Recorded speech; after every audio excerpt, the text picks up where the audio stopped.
हर मनुष्य अपने जीवन में किसी न किसी तरह से व्यस्त है।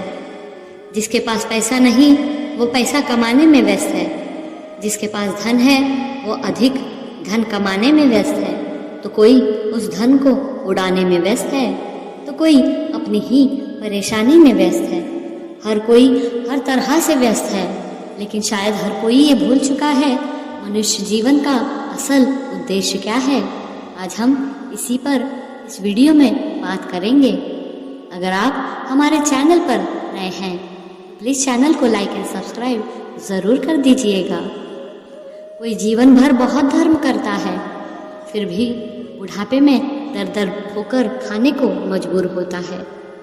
किसी के पूरे परिवार को दुख भुगतना पड़ता है। जीवन में जब भी ऐसी परिस्थितियां आती हैं और व्यक्ति खुद को मुसीबतों से घिरा पाता है तो भगवान में उसकी आस्था डगमगाने लगती है। लेकिन ऐसी स्थिति में भी खुद को मजबूत रखे और ईश्वर पर विश्वास रखे। धर्म और कर्म का महत्व अलग है। अच्छे और बुरे कर्मों का फल आत्मा को भोगना ही पड़ता है, इस जन्म में पिछले जन्म का और अगले जन्म में इस जन्म का। कर्म का यह चक्र अनादिकाल से चला आ रहा है और अनंत काल तक चलता रहेगा। इस बीच यदि किसी व्यक्ति का धर्म और ईश्वर से विश्वास उठ जाता है तो धर्म की नल्ली पंचर हो जाती है। यह मानव जीवन 84 लाख योनियों के बाद मिला है। इसके महत्व को समझे, इसलिए चाहे जैसी भी परिस्थितियां हों अपने धर्म का पालन करते रहें और परमात्मा के प्रति सच्चे दिल से आस्था रखकर साधना और पूजा करें ताकि आत्मा मोक्ष की मंजिल को प्राप्त कर सके। धर्म क्या है? श्री कृष्ण गीता का उपदेश देते हुए अर्जुन से कह रहे हैं, आप सभी धर्मों को त्याग कर मेरी शरण में आ जाओ। शोक मत करो, मैं तुम्हें सभी पापों से मुक्त कर दूंगा। यहाँ श्री कृष्ण कह रहे हैं कि तुम सब धर्मों का परित्याग करो, अर्थात जिसे आप धर्म समझ कर बैठे हैं वह वास्तव में धर्म नहीं है। धर्म है सिर्फ एक ही जो शाश्वत है। आगे कह रहे हैं मेरी शरण में आ जाओ, अर्थात धर्म से आशय है ईश्वर प्राप्ति। धर्म शब्द को देखें तो धर्म शब्द की उत्पत्ति ध धातु से हुई है, जिसका अर्थ धारण करना होता है। और इस जग में धारण करने योग्य क्या है? वह ईश्वर जो हमारे भीतर सार रूप में निवास करता है।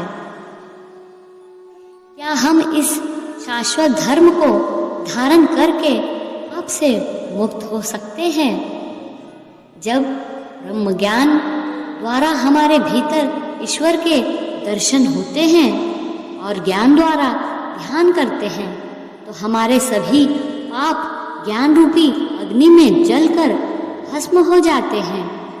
इसलिए हमें उस अनिष्टकारी वास्तविक धर्म की ओर अपना कदम बढ़ाना चाहिए जो ईश्वर ने हमारे जीवन में बताया है।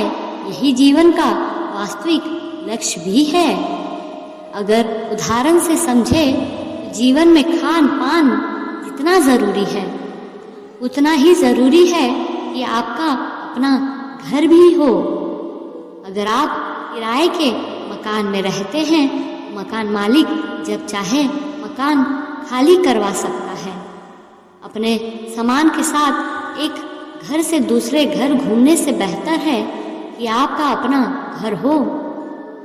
बुद्धिमान वो है जो अपना घर बनाने की सोचता है। इसी तरह हमारी आत्मा ने भी 84 लाख मकान किराए पर बदले हैं।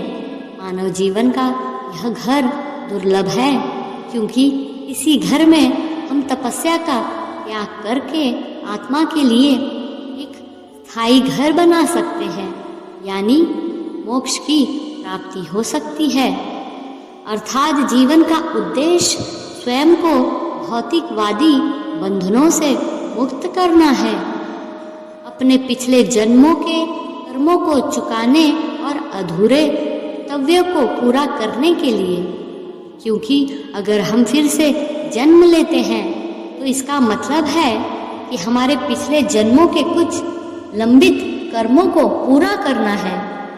जीवन का उद्देश्य भगवान के साथ एकीकरण और भागवत गीता की शिक्षाओं का पालन करना होना चाहिए। हमें अपने जीवन को इस तरह जीने की कोशिश करनी चाहिए। ये अंत में हम मानवता के सच्चे मूल्यों को साथ जीवन जीने के लिए संतुष्ट महसूस करें और अच्छे कर्मों से हमारी आत्मा अंत में परमपिता परमेश्वर के पास पहुँचती है।